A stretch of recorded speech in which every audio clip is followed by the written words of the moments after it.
আসসালামু আলাইকুম। Daily home সিসির পক্ষ থেকে স্বাগত জানাচ্ছি। আমি জিল্লুর রহমান। এখন ঢাকা বোর্ড 2025 বায়োলজির এক সেট প্রশ্ন আমরা একটু দেখব। এমসিকিউ প্রশ্ন এসএসসি লেভেলের। এখন প্রশ্নটির আমরা প্রথম অংশ আমরা একটু খেয়াল করি। এক নাম্বার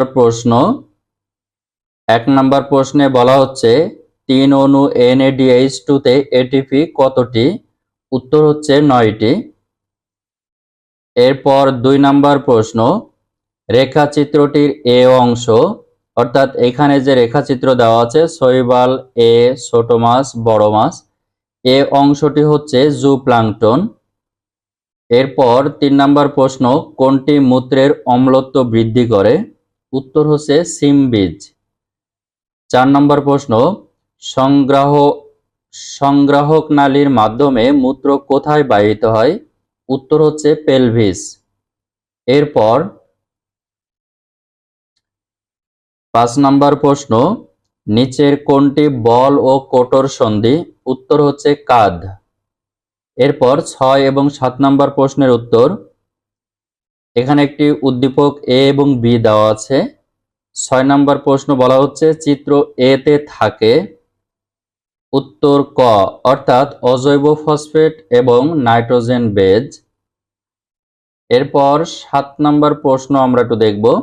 7 নম্বর প্রশ্নে বলা হচ্ছে এ ও বি উভয়ই, অর্থাৎ চিত্রে যেটা দেওয়া আছে এ আর বি উভয়ই নিচের কোনটি সঠিক? উত্তর হচ্ছে খ, অর্থাৎ 5 কার্বন বিশিষ্ট শর্করা এবং পলিনিউক্লিওটাইড শিকল।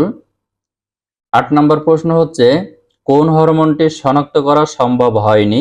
উত্তর হচ্ছে ভার্নালিন। খুবই ইম্পর্টেন্ট একটা প্রশ্ন। কোন হরমোনটি শনাক্ত করা সম্ভব হয়নি? উত্তর হচ্ছে ভার্নালিন। এরপর 9 নম্বর প্রশ্ন, মিষ্টি আলু গাছের কোন অংশে খাদ্য সঞ্চয় করে? উত্তর হচ্ছে ক, মূল। তাহলে মিষ্টি আলু গাছের কোন অংশে খাদ্য সঞ্চয় করে? উত্তর হচ্ছে মূল। 10 নম্বর প্রশ্ন, বৃহদন্তের অংশ কোনটি? উত্তর হচ্ছে সিকাম।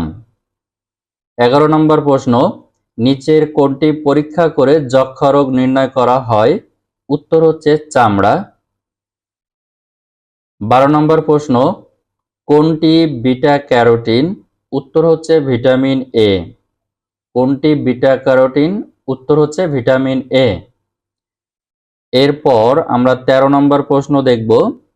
13 নম্বর প্রশ্নের জন্য একটি উদ্দীপক দেওয়া আছে 13 এবং 14 নম্বরের জন্য। উদ্দীপকটি হলো শফিকের শরীরে মাঝে মাঝে খিঁচুনি বা কাঁপুনি দিতে থাকে এবং মাঝে মাঝে অজ্ঞান হয়ে যায়। অপরদিকে তার দাদুর হাতে পায়ে কাঁপুনি হয় এবং নড়াচড়া ও হাঁটাহাঁটি করতে সমস্যা হয়। এখন 13 নম্বর প্রশ্নে বলা হচ্ছে শফিকের দাদুকে সুস্থ রাখতে হলে কোনটি সঠিক? উত্তর হচ্ছে খ, অর্থাৎ পরিমিত খাদ্য গ্রহণ করতে হবে এবং নিয়মিত ফিজিওথেরাপি দিতে হবে। উদ্দীপক 14 নম্বর প্রশ্ন, উদ্দীপকের উভয়ের রোগটি কোনটি সঠিক? উত্তর হচ্ছে গ, অর্থাৎ ব্যতিক্রম সহ সব বয়সেই হতে পারে এবং স্নায়বিক বৈকল্যের কারণে হয়ে থাকে। 15 নম্বর প্রশ্ন, 15 নম্বর প্রশ্নে বলা হচ্ছে 250 গ্রাম চাল, 150 গ্রাম মাছ ও 50 গ্রাম তেলের খাদ্য ক্যালোরি কত? উত্তর হচ্ছে 2050। 16 নম্বর প্রশ্ন, মেন্ডেলের পরীক্ষার F1 ধাপে প্রকাশিত বৈশিষ্ট্য নিচের কোনটি? উত্তর হচ্ছে ক। এরপর 17 নম্বর প্রশ্ন, এখানে একটি চিত্র দেওয়া আছে এ বি।